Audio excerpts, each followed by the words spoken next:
안녕하세요. 오늘도 사연살롱을 찾아주셔서 감사합니다. 저는 서울에서 옷가게를 운영하고 있는 30대 초반 여성입니다. 남편과는 3년 차가 되던 해에 헤어졌고요. 다행이라고 말을 해야 하나 아이는 없었어요.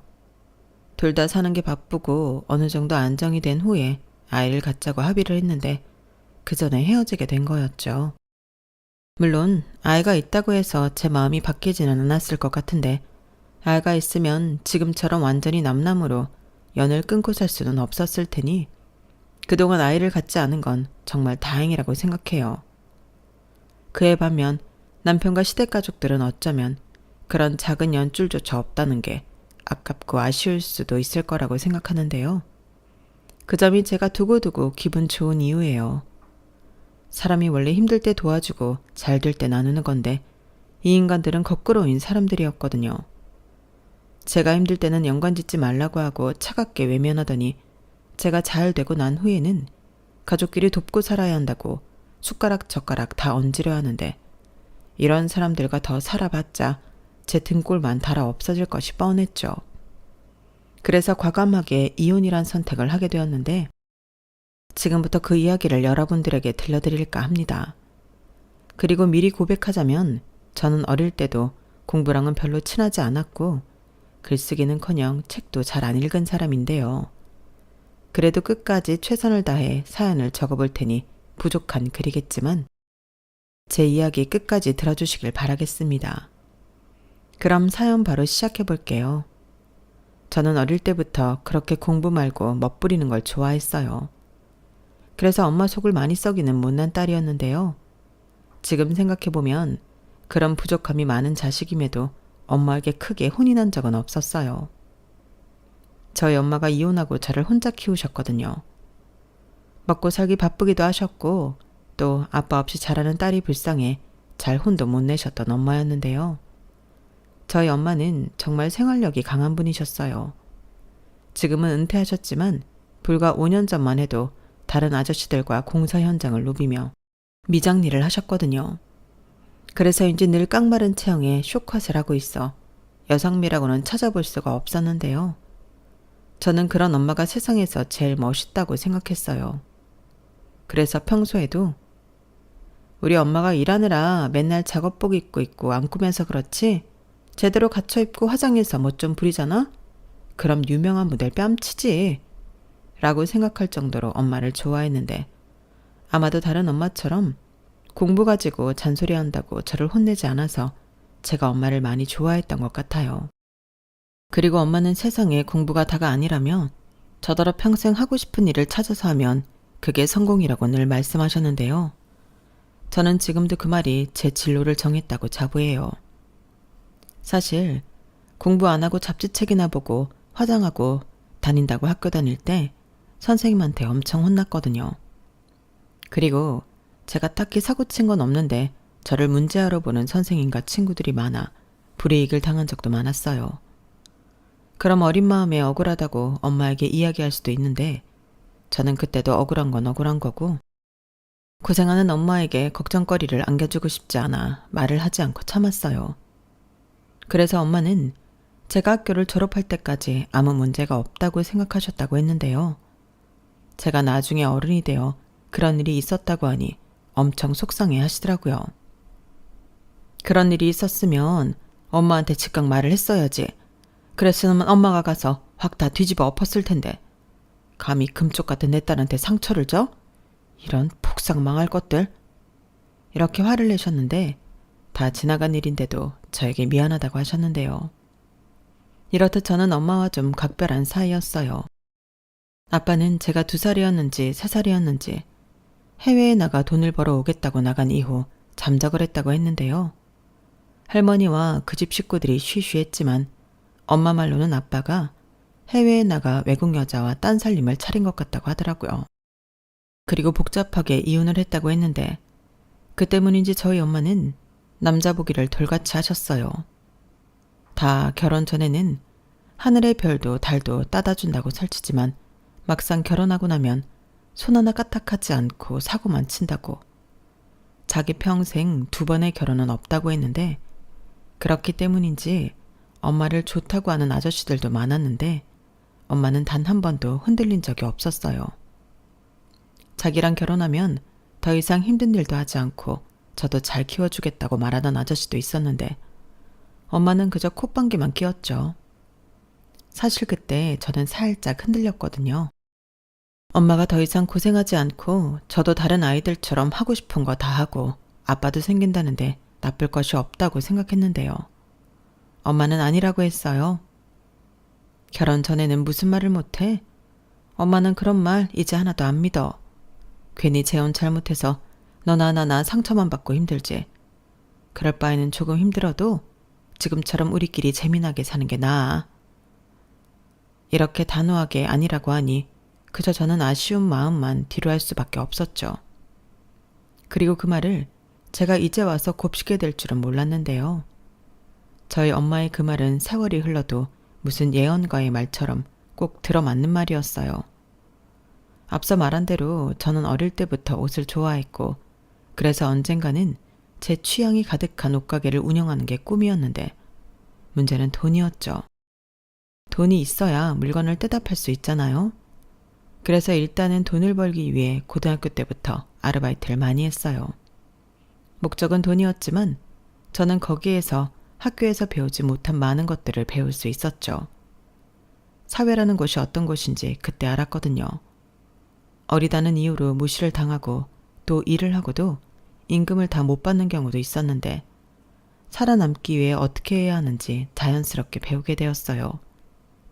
그리고 나는 어른이 되어도 그러지 말아야지 하는 생각을 많이 했었는데요. 그만큼 살아왔던 일이 참 많았죠. 제가 만난 어른들은 좋은 분들도 많았지만 나쁜 분들도 정말 많았거든요. 하지만 저는 찬밥, 더운 밥을 가릴 처지가 아니었기 때문에 정말 무작정 열심히만 했는데요. 그렇게 돈을 한 1,000만 원 정도 모으게 되었어요. 말이 1,000만 원이지 저에겐 10억 같은 돈이었죠. 그리고 저는 그 돈으로 무작정 동대문에 가서 옷을 떼다 인터넷 쇼핑몰을 만들어 팔기 시작했는데요. 그렇게 제대로 준비하지 않은 사업이 잘 될 턱이 없었죠. 그렇게 제 첫 사업은 수입 0원에 쫄딱 망해버렸어요. 제가 또 겁은 많아서 빚은 못 만들겠더라고요. 그래서 가진 거 다 까먹고 다시 제로가 되었는데요. 다시 아르바이트부터 시작하게 되었죠. 그리고 그때부터는 엄한 다른 가게가 아닌 임금은 짜도 옷가게에서 일을 하기로 했는데 그때부터는 제 일도 열심히 했지만 선배 사장님을 많이 관찰했어요. 그런데 그게 정말 재밌는 거예요. 게다가 사장님이 제가 미래에 옷가게를 하고 싶어 한다는 사실을 안 후에는 제가 기특하다며 자기가 겪었던 경험담과 여러 노하우를 알려주시기도 했는데요. 이거야말로 돈 주고도 배울 수 없는 진짜 공부였죠. 그리하여 저는 또다시 돈을 모아 사업에 도전하게 되었어요. 전에는 무작정 옷만 떼다 어떻게든 팔면 된다고 생각했는데 사장님의 조언을 듣고 방향을 바꾼 거예요. 사장님이 그때 저에게 그러셨거든요. 무리가 좀 되더라도 작게라도 가게를 갖고 있는 게 나아. DP도 직접 해보고 손님도 응대하면서 옷에 대한 반응도 보고 그럼 그걸 토대로 쇼핑몰을 열면 도움이 훨씬 많이 되거든. 그리고 오프라인 매장을 갖고 있는 쇼핑몰은 뭔가 좀 더 신뢰가 가지. 안 그래? 이렇게 말씀해 주셨는데 듣고 보니 정말 그랬어요. 전에는 장사도 안 되면 월세랑 공과금이 너무 아까울 것 같아서 덤비지 못했는데 그걸 거꾸로 활용할 생각을 못했던 거죠. 그리고 일을 하면서도 매장을 갖고 있는 것과 아닌 것은 차이가 많았는데요. 그렇게 시간이 흐르고 조금씩 손님이 1명, 2명 오게 되자 저는 진심을 다해 손님을 응대했어요. 그저 여기까지 찾아주셨다는 게 너무 고마웠거든요. 그러면서 단순히 옷을 팔기 위함이 아닌 손님에게 도움이 되는 코디와 어울리는 색조합 같은 걸 같이 고민하며 이야기하듯 영업을 했는데 그게 손님에게 반응이 좋았어요. 그리고 감사하게도 그렇게 만족하고 가신 손님은 다음에도 또 오고 다른 손님에게 제 가게를 소개하는 등 감사한 일들이 꼬리에 꼬리를 물듯 생겼는데요. 게다가 옷을 떼러 가는 도매시장에서도 처음에는 초짜 사장이라고 무시하더니 조금씩 마음을 열기 시작했어요. 제가 망하고 또다시 도전하며 성실함을 보이니 조금씩 도와주시더라고요. 원래 소량으로 옷을 떼면 싫어하시는데 저한테는 그러라고 하셨어요. 그리고 그렇게 새벽마다 열심히 발품을 판 후에는 꼭 가는 곳이 있었는데요. 그건 바로 작은 우동가게였어요. 거기엔 제 또래의 젊은 사장이 있었는데 자주 보고 또 또래다 보니 금방 친해지게 되었거든요. 가격도 부담 없고 새벽에 먹어도 위에 무리가 되지 않으니 저는 항상 도매시장을 온 날은 뜨끈한 우동을 먹었는데요. 그게 어느 순간부터 자연스러운 루틴이 되었어요. 언제나 정신없이 물건을 떼고 차에 실어 놓은 후에는 출출하기도 했고 친구를 만나러 간다는 생각으로 우동집을 찾았어요. 그리고 저희 둘은 항상 서로를 응원해주는 고마운 친구였는데요. 그렇게 친해진 저희 둘은 친구를 넘어 연인이 되고 또 부부가 되었죠. 자기 왔어? 오늘도 힘들었지? 내가 좀 가서 도와주면 좋은데 정신이 하나도 없었네. 도와주긴 뭘 도와줘. 자기도 장사해야지. 오늘도 손님 많았어? 당연하지. 자기도 알잖아. 우리 가게 단골 엄청 많은 거. 빨리 앉아. 늘 먹던 튀김우동 나갑니다. 야, 우리 자기 튀김우동이다. 자기는 진짜 일본 장인보다 우동을 잘 만드는 것 같아. 그리고 내가 생각해봤는데 이렇게 양도 많고 맛있는데 자기 우동 너무 싸. 이렇게 많이 주고 건더기도 실한데 6,000원은 진짜 너무 싸지. 우리 한 1,000원씩만 올릴까? 에이, 그래도 그럼 안 되지. 자기도 내 가게 싸고 맛있다고 왔으면서 그럴 수는 없지. 그럼 손님 다 떨어져 나간다. 나는 지금이 좋아. 자기처럼 열심히 일하는 친구들한테 내가 만든 우동이 얼마나 위안이 되겠어? 역시 우리 여보는 착한 사장님이야. 진짜 내가 뭐 거들어줄 거 없어? 없다니까요. 자기는 거기 앉아서 우동이나 맛있게 드세요. 내가 오늘 자기 좋아하는 야채튀김도 많이 튀겨놨는데 튀김도 한 입 해야지. 두말하면 입 아프지. 빨리 줘. 배고프다. 저희는 풍족하지 않았지만 그땐 참 많이 행복했어요. 비록 신혼집은 구옥에 좁아 터진 원룸이었지만 그 작은 곳이 저희 두 사람의 천국이었죠. 그리고 서로 돈이 너무 소중하고 궁했기 때문에 저희는 양가 모여 인사만 하고 결혼식도 생략한 채 혼인신고 후 그냥 함께 살기로 했는데요. 그 일도 설명을 하자면 길어요. 사실 처음엔 결혼식 정도는 정식으로 하려고 했었거든요. 그런데 막상 결혼식 견적을 받아보니 돈이 정말 장난이 아니었죠. 아니 그 결혼식 반나절을 하기 위해 까먹는 돈 액수가 어마무시했는데 그 금액을 눈으로 확인하니 저도 남편도 한순간에 결혼식을 하고 싶은 마음이 사라지더라고요. 그런데 시부모님은 안 그래도 인생에 한 번인 결혼인데 어떻게 식을 안 올릴 수 있냐며 말도 안 된다고 하셨는데요. 당신들이 그동안 낸 축의금 회수를 위해서라도 결혼식은 꼭 해야 한다고 성화를 부리셨죠. 하지만 아무리 부모님의 성화라고 해도 저희는 그럴 수가 없었는데 그러기엔 저희가 너무 돈이 궁했어요. 솔직히 그 돈이면 저도 남편도 사업 자금으로 쓰고 싶었거든요. 그래서 죄송하지만 시부모님의 뜻을 거역하고 결혼식을 미뤘는데요. 시부모님에게는 형편이 나아지면 그때 결혼식을 올리겠다고 말씀드리고 무작정 신혼 살림부터 차렸어요. 당시 저도 남편도 혼자 살고 있어서 살림을 합치는 게 공과금과 생활비를 줄일 수 있을 것 같았거든요. 그리고 결론적으로는 시부모님이 원했던 결혼식은 올리지 못했는데 혼인신고도 하지 않았다면 더할 나위 없이 좋았을 테지만 그러지 못한 것이 아쉬울 뿐입니다. 그래도 신혼 초 저희 두 사람은 많이 행복했어요. 하지만 믿었던 사랑도 돈 앞에서는 와장창 무너졌는데 제가 결혼을 하고 1년 정도 지났을 때 고비가 한번 왔었거든요.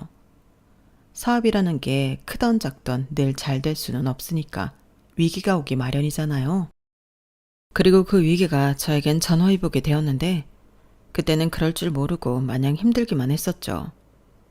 당시 저는 장사가 잘 되어 인터넷 쇼핑몰을 오픈했어요. 그리고 오프라인의 반응을 토대로 상품을 개발하기 시작했는데 제 손으로 디자인을 하게 되었죠. 그렇게 개발한 첫 상품이 핏이 예쁘고 고무밴드 청바지였는데요. 싸구려 한 찰만 입는 게 아니라 저는 조금 값이 나가더라도 오래오래 입을 수 있는 그런 청바지를 만들고 싶었어요. 오히려 오래 입으면 더 예쁜 청바지가 있잖아요. 그래서 제가 만든 청바지도 그렇게 되길 바라며 오랜 시간 시행착오를 겪고 만든 상품이었는데요. 제 바람이 듬뿍 담겨 있어 그런지 금방 효도 상품이 되었어요. 정말이지 없어서 못 판다는 말이 제 현실이었는데 힘들어도 힘든 줄 모르고 일을 했죠. 그때 상품평을 저는 아직도 잊지 못하거든요. 체형도 보정되고 핏이 너무 예쁘다고. 사람들이 살 빠졌냐고 물어본다며 평생 이 청바지만 입고 싶다고 저더러 계속 만들어달라고 했는데요. 그야말로 공전의 히트를 쳤어요. 그리고 계속되는 리콜 요청에 저는 투자를 좀 해서 대량으로 생산을 하게 되었는데요. 제가 만든 상품이 잘 팔리니 그때는 기분이 정말 날아갈 것만 같았어요. 하지만 그런 신나는 기분도 잠시, 곧이어 저는 천국에서 지옥으로 뚝 떨어지고 말았는데요. 제가 확인했을 때는 물빠짐이 거의 없다시피 했던 청바지는 물빠짐이 너무 심하다는 컴플레인이 들어오기 시작했어요. 하나 둘 정도 들어왔을 때는 불량이 있었나 보다 하고 환불이나 교환 처리를 해드렸는데 이게 하나 둘에서 끝나지 않았죠. 그리고 나중엔 제가 판매한 만큼 환불 요청이 들어왔는데 오프라인으로 똑같은 청바지를 사간 손님의 물건을 보니 이건 제가 받은 샘플과 분명 다르다는 걸 알게 되었죠. 그땐 상품이 많이 판매가 된 만큼 그 손해도 어마어마했는데요. 그것들을 회수해도 다시 팔 수 없으니 순전히 리스크가 되게 되었죠. 그리고 원인 파악을 해보니 공장에서 공정 하나가 빠져 물빠짐의 원인이 되었다는 사실을 알게 되었는데 원래대로라면 공장에 책임을 묻고 손해배상을 청구하는 게 맞겠지만 제가 계약한 공장은 아주 영세한 곳이라 난감했어요. 제가 손해배상을 청구하면 공장 운영에 휘청할 수 있는 그런 곳이었어요. 게다가 저희 엄마 또래의 사장님이 아주 죽겠다는 얼굴로 봐달라고 사정사정을 하는데 모질게 거절하기가 힘들었어요. 제가 당시 사장님이 좋지 못한 사정을 다 알고 있었거든요. 그렇기 때문에 차마 봐달라고 하시는 그 말을 거절하기가 마음이 영 불편했는데요. 그러자 남편이 사업하는데 그런 사사로운 감정에 휘둘리면 안 된다고 손해배상 청구하면서 제가 곤란을 겪은 만큼 돈을 더 받아야 한다고 조언을 하더군요. 저도 당연히 그러고 싶었죠. 하지만 저는 차마 그럴 수 없었고 제 마음이 약해진 데는 이유라면 이유가 있었는데 그건 바로 제가 처음 공장들을 전전하며 계약을 하려고 했을 때 유일하게 제 손을 잡아주신 사장님이 그 사장님이셨어요. 제가 처음 공장의 상품을 의뢰했을 때 수량 문제 때문에 외면을 많이 당했거든요. 그리고 제 상품은 그냥 끼워넣기 식으로 하시려고 했는데 당연히 싫었어요. 공짜로 해달라는 것도 아니고 돈 줄 거 다 주는데 수량이 적다는 이유로 그렇게 하기 싫잖아요. 그리고 그때 유일하게 제가 제시한 조건으로 계약에 응해준 곳이 그 공장이었는데요.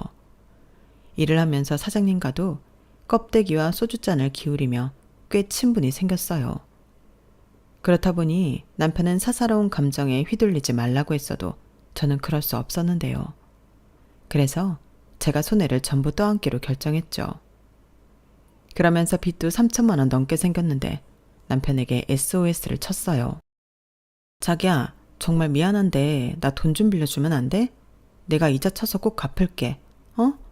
나 이번 일로 진짜 망하게 생겼어. 이렇게 울상을 짓고 얘기했는데요. 조금 과장되게 얘기한 부분도 있었죠. 그리고 다른 사람도 아니고 남편인데 저는 당연히 이자는 됐고 갚기만 하라며 돈을 빌려줄 줄 알았는데요. 남편의 반응은 싸늘했어요. 남이어도 그렇게 말할 것 같지는 않았는데 굉장히 냉정하게 거절하더라고요. 자기야, 나는 우리가 아무리 부부라도 돈 문제로는 얽히지 않았으면 좋겠어. 자기 리스크인데 왜 나한테 그래? 내가 그랬잖아. 사사로운 감정에 휘둘리지 말라고. 자기는 손해보지 않을 수 있는 방법이 있는데 구태여 손해를 보는 거야. 근데 왜 내가 거기에 돈까지 못해? 가족이 그러면 다 죽어.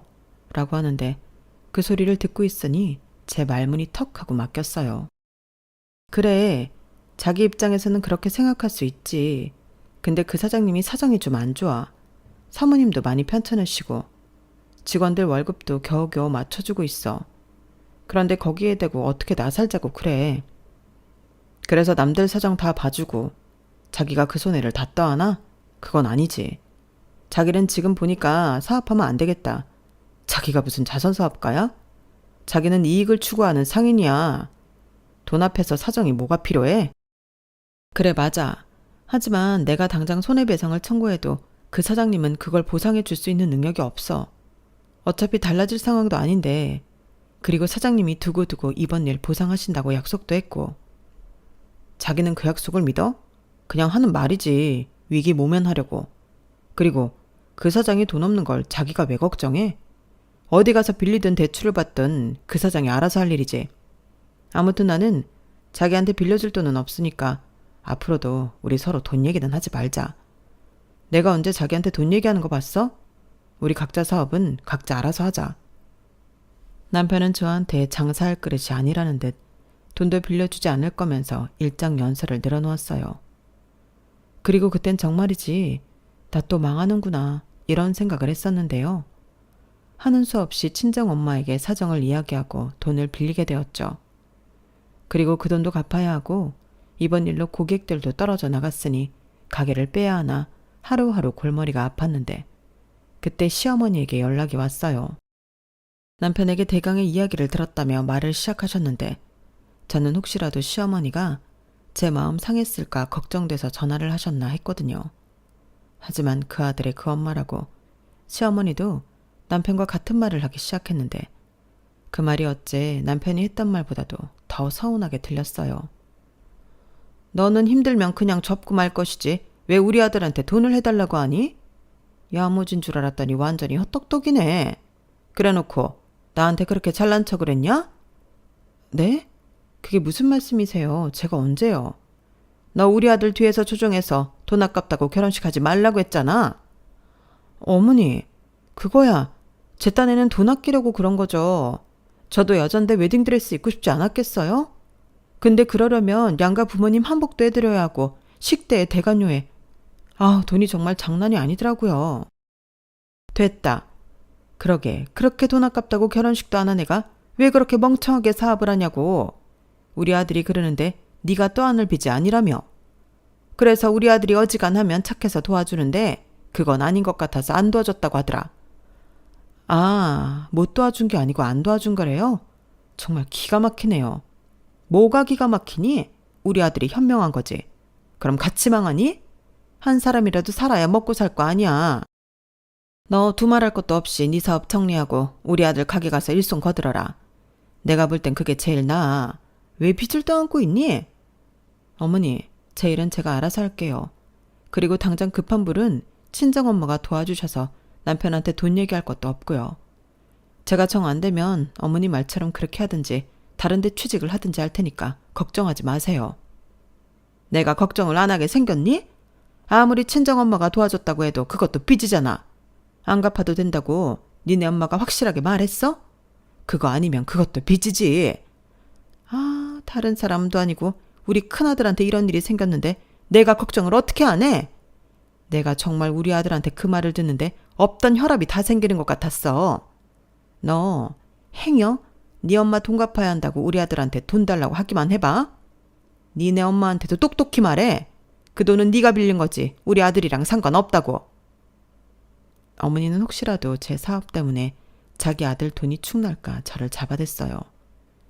그리고 그 전화를 받는데 가뜩이나 혼자 벼랑 끝에 있던 기분이었던 저를 혼자 죽으라고 등을 떠미는 것처럼 느껴졌는데 아니 이게 무슨 가족이고 부부인가 허탈하기만 하더라고요. 그리고 아주 꼬숩게도 사람 일은 아무도 모른다고 생각지도 못한 일이 저한테 벌어졌는데요. 마치 그 일은 저에게 포기하지 말고 계속 잘해보라는 하늘의 계시처럼 저를 살려주었어요. 정말이지 사람이 절박하니까 죽으라는 법은 없더라고요. 왜냐하면 제가 리스크를 안고 반품 처리한 후 고객들이 떨어져 나가는 게 아니라 오히려 신용할 수 있다며 구매가 늘어났어요. 저는 다시 물건이 없어서 못 파는 행복한 비명을 질렀는데 제가 픽한 상품은 가성비도 좋고 예뻐서 실패가 없다며 구매평도 많이 올라왔죠.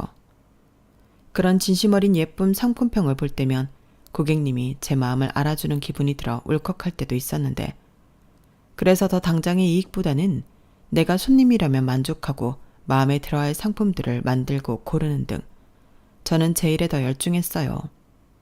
그러니 온오프에서 제가 준비한 상품들이 그야말로 불티나게 팔렸는데 전에 안고 가던 리스크는 3달도 되지 않아 복구가 되었고 그 해에는 제가 사업을 한 일에 가장 많은 수익을 내기도 했는데요. 공장 사장님 일도 그랬어요.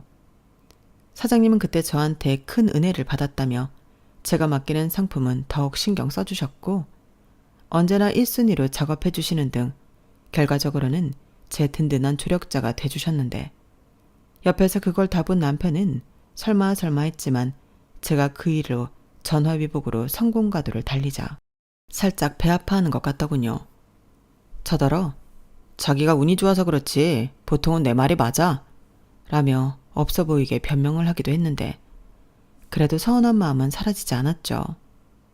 원래 사람이 힘들 때 잘해주던 사람과 서운하게 했던 사람을 못 잊는 거잖아요. 그리고 또 한 사람 저의 구세주였던 엄마 돈도 당연히 우선순위로 갚았는데 저는 더 나아가 엄마에게 작은 평수였지만 투룸 신축 빌라를 사자고 권했어요. 뭐? 집?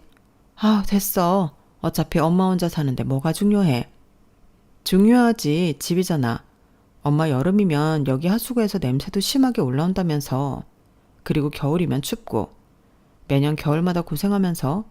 그러지 말고 요 앞에 신축 빌라 있던데 거기 작은 거 어때? 됐다니까. 아무리 작아도 새 집은 비싸지. 비싸도 내가 그 정도도 못 해줄까 봐? 그래도 그렇지. 너 이제 혼자 아니야.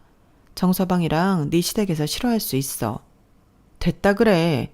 나 힘들 때 알아서 하라고 했던 인간이 정서방이야. 사업은 각자 알아서 하는 거라고 했다니까. 내가 벌어서 내 돈으로 우리 엄마 집 옮겨준다는데 지가 뭐라고 해? 아휴, 아직도 그 일로 꿍해? 정서방은 정서방대로 생각이 있었겠지. 몰라. 서운한 건 서운한 거지. 그리고 이 집 보증금 빼서 보태고 그러면 뭐 얼마나 더 들겠어. 부족한 건 대출 좀 받고 하자. 여기 엄마 집이기도 하지만 내 친정이잖아. 저는 싫다는 엄마에게 끝까지 졸랐어요. 그래서 저희 엄마가 못 이기는 듯 넘어오게 되었는데 사실 저희 엄마도 새 집에서 살고 싶었겠죠. 그리고 살던 집 보증금 빼고 당신 적금 깨고 제가 갚은 돈까지 모두 넣고 부족한 돈만 저더러 해달라고 했는데 정말 생각보다 제 돈이 많이 들어가진 않았어요. 그리고 말은 싫다고 해도 좋아하는 엄마를 보며 그렇게 뿌듯할 수가 없었는데요. 그런데 그 사실을 안 남편은 그렇지 않더군요. 무슨 떼돈 버냐?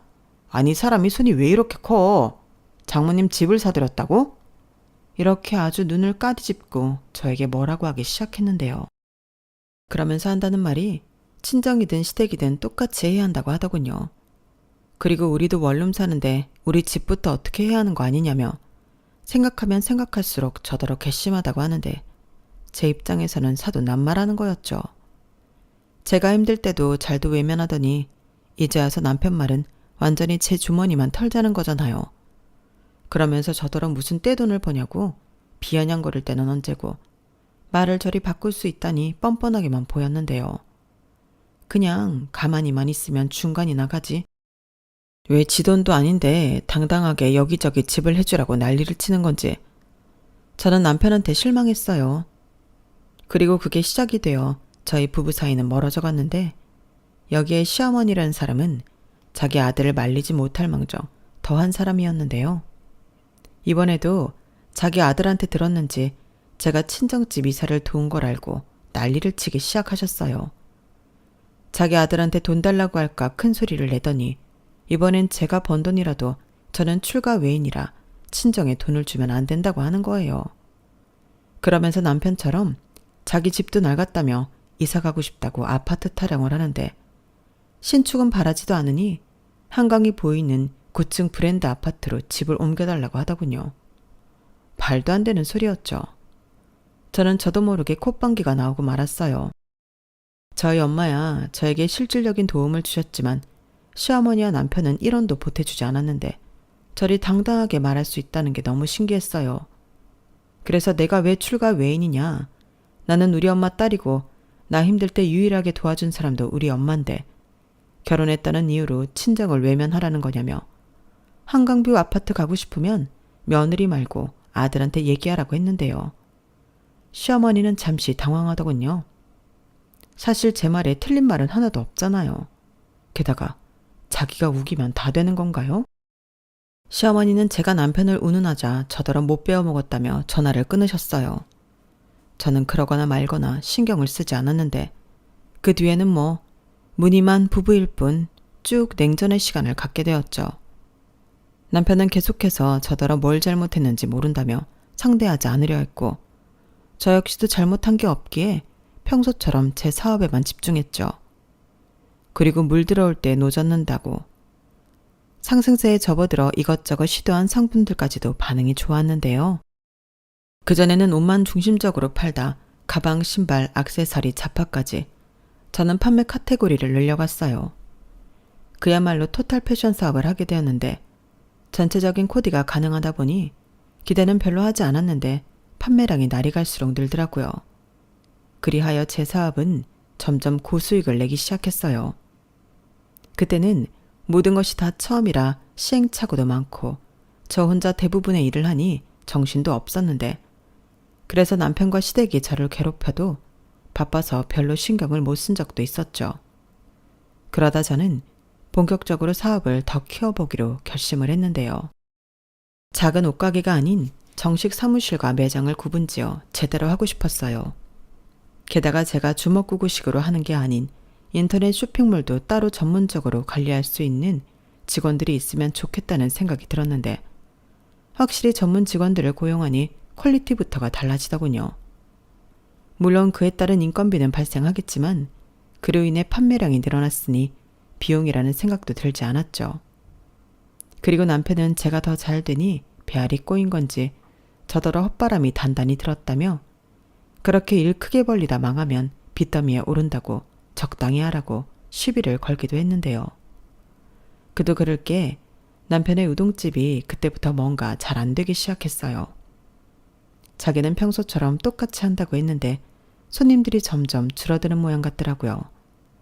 그래서 버는 것보다 장사를 하면서 쓰는 돈이 더 많아지는 것 같았는데 지도 꼴에 자존심은 있으니까 저에게 말을 하지 않았죠. 그 얘기는 다른 사장님한테 들었거든요. 그래서 저는 내심 속으로 자기는 점점 사업이 기울기만 하는데 제 사업이 잘 되니 도와달라는 말을 못하겠고 그래서 시비를 거나 하며 속으로 고소해했는데 그때까지는 이혼할 생각까지는 아니었어요. 대신 남편 우동집이 계속 어렵다면 안 되는 거 지고 있지 말고 정리 후 제 사업에 들어와 함께 일을 하자고 권할 생각이었는데요. 제가 그때는 정신을 덜 차린 거였죠. 고양이한테 생선가게를 맡기는 거나 다름이 없는 거였으니까요. 그리고 점점 남편은 제가 버리도 괜찮은데 자기랑 자기 집을 챙기지 않는 걸 못마땅하게 생각하기 시작했는데요. 정말 꼴의 남편이라고 가지가지 하더군요. 너는 정말 양심도 없다. 시집을 왔으면 양가 부모 똑같지. 근데 어떻게 너는 장모님만 챙길 수가 있어? 우리 엄마가 얼마나 서운해하는 줄 알아? 없이 살아도 뭐 하나 생기면 나눠 먹고 그러는 게 가족이지. 하물며 돈도 제법 버는데 좀 같이 써야겠다는 생각이 안 들어? 이런 말을 굳이 내 입으로 해야 하는 거야? 이렇게 말하는데 저게 장사가 안 돼서 낮부터 술을 처마셨나 어이상실이었어요. 도대체 저더러 각자 사업은 각자 알아서 해야 한다고 힘들다고 도와주다가는 다 죽는다고 했던 남편은 어디로 갔냔 말이죠. 그리고 시어머니는 저희 엄마가 신축 빌라로 이사를 간 후 본격적으로 저에게 진상을 털기 시작했는데요. 저희 엄마 집을 뺏어올 수도 없으니 저더러 자기네 집을 사달라고 계속 조르셨어요. 전에 끝난 얘긴 줄 알았는데 그게 아니더라고요. 오히려 구체적으로 부동산을 알아보셨는지 굳이 바쁜 저에게 찾아와 여기 집은 어떻고 저기 집은 얼마라는 등 자기 혼자 김칫국을 마셨는데 저는 그럴 돈 없다고 딱 잡아댔어요. 그러자 시어머니가 말도 안 되는 소리를 한다며 저를 아주 잡아먹을 것처럼 굴더라고요. 네가 돈이 없으면 누가 돈이 있니? 귀신을 속여라. 어디서 나를 속이려 들어? 너는 그렇게 시댁 도와주는 게 싫으냐? 그럼 그게 좋아요? 그 애도 그러던데요. 저희도 아직 원룸 사는데 누굴 도와주냐고요. 그래서 저희도 이사 가려고요. 뭐야? 그럼 너는 왜 네 엄마 집 사줬는데? 그것도 제가 온전히 사줬다고 할 순 없어요. 저희 엄마 돈이 절반 이상 더 많이 들어갔는데 저는 그저 조금 보태드린 걸 다라고요. 아마 어머니 아들이 잘못 전달한 것 같아요. 뭐라고? 그래서 이게 다 내 아들 탓이라는 소리니? 지금 그이가 많이 힘든가 보더라고요. 그래서 어머니한테 사실 확인도 안 하고 별 얘기 다 하는 것 같은데 다 믿지 마세요. 그래서 니들 이사 가야 해서 우리 집은 못 바꿔준다? 네. 그래 알겠다. 그럼 우리 막내 오피스텔 하나만 사줘라. 그 정도는 해줄 수 있잖아? 네? 도리님한테 오피스텔을 얻어주는 게 아니라 사줘요? 그래. 왜 같은 소리를 계속하게 만드니? 우리 막내도 장가는 가야 할 거 아니야. 요즘 여자들 집 없는 남자한테 절대 시집 안 온다. 어머니, 말도 안 돼요. 당사자는 뭐하고요? 제가 도련님 엄마도 아니고 누나도 아니고 왜 장가 못 갈까 봐 걱정을 해요? 뭐야? 그럼 너는 남이라는 거야? 굳이 따지면 그렇죠. 종이 한 장으로 맺어진 관계인데 어머니 지금 너무 억지를 부리세요. 제가 이것저것 사업을 많이 벌려놔서 많이 버는 것처럼 보일 수도 있는데요. 규모를 키워놔서 그런지 나갈 돈도 엄청 많아요. 그래서 뭐 나는 땡전 한 푼 바라지 말라는 소리야? 시어머니는 뭐 부모가 아니냐? 어머니도 생각해 보세요. 저 힘들 때 저한테 뭐라고 하셨어요? 니네 엄마 하시면서 저한테 하신 거 생각 안 나세요? 그건. 시어머니는 제가 노골적으로 이야기를 하자 말문이 막힌 듯 얼굴만 벌개지셨어요. 그리고 남편처럼 그저 저에게 못됐다며 밑도 끝도 없이 막말을 하기 시작했는데 그때 내가 왜 잘못한 것도 없이 이런 취급을 받아야 하나 정신이 번쩍하고 들더라고요. 그리고 이렇게 살 필요가 없다는 생각에 슬며시 이혼 생각을 할 즈음이었는데 남편이 눈치도 없이 그러는 겁니다. 돈 좀 번다고 우리 엄마한테 막말하고 그랬다며? 돈이 문제지. 왜? 돈 좀 버니까 위아래도 없어? 내 동생 오피스텔도 못 해준다고 그랬다며. 자기 동생이어도 그랬을까? 라고 슬슬 시동을 걸더라고요. 그래서 나는 동생이 없어서 모른다. 그리고 막말로 내 동생이냐 네 동생이지. 저도 치사하게 나갔는데요. 눈에는 눈, 이에는 이였죠. 그러자 남편은 약이 바짝 올라서는 이제 남편도 무시한다고 시비가 아닌 화를 내기 시작했고 급기야 시집 올 때 우리 집에 아무것도 안 했잖아. 그때 못한 혼수랑 예단한다고 생각해. 라고 아무 말이나 막 던졌는데 세상 천지 어떤 정신 나간 여자가 혼수랑 예단으로 내가 살지도 않을 시동생 오피스텔을 사주냐고 억지 좀 그만 부리라고 소리쳤어요. 그러자 지도 저한테 밀리기는 싫었는지 그럼 다 때려치우고 자기랑 동생이 같이 타고 다니게 외제차 하나만 사주라고 하는데 저런 놈이 뭐가 좋다고 여태 안 버리고 데리고 사나. 한시도 남편이랑 같이 있고 싶지 않더라고요. 그래서 그날 이후 저는 대충 짐을 싸서 친정으로 갔어요. 엄마한테도 저런 놈이랑 더는 못 살겠고 며느리를 호구로 하는 저런 집구석 며느리는 그만하고 싶다고 했는데 저희 엄마도 제 말을 듣고 엄청 화가 나셨죠. 그래서 저한테 말도 하지 않고 남편에게 전화해서 한 소리 하신 모양이었는데요. 남편은 저더러 치사하다며 부부 사이에 일어난 일을 이르냐고 따지더군요. 완전 내로남불이 따로 없었죠. 자기 하나부터 10까지 심지어 사실이 아닌 것도 자기 엄마한테 쪼르르 일러바쳐 저를 곤란하게 했으면서 장모한테 혼 좀 났다고 저한테 따지다니 그때 저도 뚜껑이 제대로 열렸어요. 너는 되고 나는 안 되는 거냐고. 왜 자기 자신이 구린 건 모르냐고 따졌는데 자기가 어디가 구리냐고 혼자 소리를 지르고 지랄 발광을 했어요. 그걸 전화로만 듣고 있는데 솔직히 무섭더라고요. 저런 인간이랑 살면 제가 위험할 것 같다는 생각이 들었는데 일단 남편이 열폭하는 걸 녹음해뒀어요. 저런 남자랑은 무서워서 못 산다고 이혼할 때 사유로 이야기할 생각이었죠. 그리고 어차피 이혼할 생각이었으므로 더 못할 말도 없었는데요. 저는 남편에게 바로 이야기했어요. 내가 남 좋은 일 하려고 죽을 똥 살 똥 잠도 못 하면서 일한 거야? 그렇게 살면 안 부끄럽니? 입장 바꿔 생각해봐. 자기는 그럴 수 있어? 자기 우동집 잘 된다고 내가 우리 엄마 집 사주고 차 사주라고 하면 그러겠냐고. 그리고 내가 이건 치사해서 말 안 하려고 했는데 장사 안 된다고 나한테 제대로 된 생활비 한 번 준 적 없지. 정말 양심 없다. 저는 시켜주면 밤을 새서라도 제 불만을 다 털어놓을 수 있을 정도였어요. 아니 이렇게 말을 해도 이 무식한 놈은 어째 못 알아먹을 수도 있다는 걱정이 들었는데 뭐 결론은 이혼 서류 갈 거니까 도장 찍으라고 말하고 전화를 끊었죠. 그리고 걸려오는 전화는 일절 받지 않았는데요. 그제야 위기의식이 들었는지 남편이 장문의 사과 문자를 보내고 난리도 아니었어요. 제가 원하면 자기 엄마한테 얘기해서 사과도 받게 해주겠다고 했는데 이미 다 소용없는 일이었죠. 사과를 받는다고 제 마음이 달라지지 않을 것 같았거든요. 다만 인간이 저렇게까지 뻔뻔하고 이기적일 수도 있구나. 세상 믿을 놈 하나 없다는 사실을 깨달았는데요.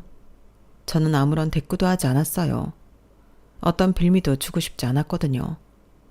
그리고 이혼 서류를 보내놓고 저는 또 열심히 제 사업에 집중했고 한 달 가까이 이혼 서류가 돌아오지 않아 저는 염두했던 대로 변호사 사무실을 찾아가 이혼 소송을 준비했는데요.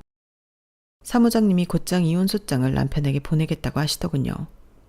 그러자 득달같이 시어머니가 제 사무실로 오셨어요. 어째나 급하게 오셨는지 복장이 말이 아니었는데 그때는 보는 눈도 많은데 이혼만은 말아달라고 사정사정을 하시더라고요. 다시는 그런 일 없을 거고 제 돈은 준다고 해도 안 받는다나 어쩐다나 마음에도 없는 소리를 잘도 하셨는데 저는 됐다고 영업방해로 경찰에 신고하기 전에 가시라고 했죠. 그리고 결국 시어머니가 저희 사무실 바닥에 대자로 누워버리셨는데 저는 그 모습을 사진으로 찍었고 곧장 경찰에 신고를 했어요. 그러자 시어머니가 당황했는지 자리에서 벌떡 일어나셨는데 경찰이 생각보다 빨리 도착했더라고요. 그렇게 시어머니는 경찰들 손에 붙잡혀 나가셨어요. 저는 혹시라도 다음에는 남편이 와서 난동을 부릴까 직원들에게 미안하다고 오늘은 일찍 퇴근하라고 했는데 다행이라고 해야 하나? 남편은 나타나지 않았어요. 그렇게 저는 남편과 이혼 소송이 시작되었고 돈이 없어서인지 아니면 질 것이 뻔해 변호를 해주겠다는 사무실을 못 찾았는지 소송은 아주 싱겁게 끝이 났죠. 어차피 저희 두 사람은 혼인 기간이 그다지 길지 않았으니까요. 게다가 둘이 살림을 합쳤을 때도 둘 다 가진 것도 없어서 니꺼 내꺼 주장할 것도 없었는데 남편은 제가 번 돈으로 호의호식하고 싶었겠지만 그건 법으로도 어찌해 볼 수 없는 일이었어요.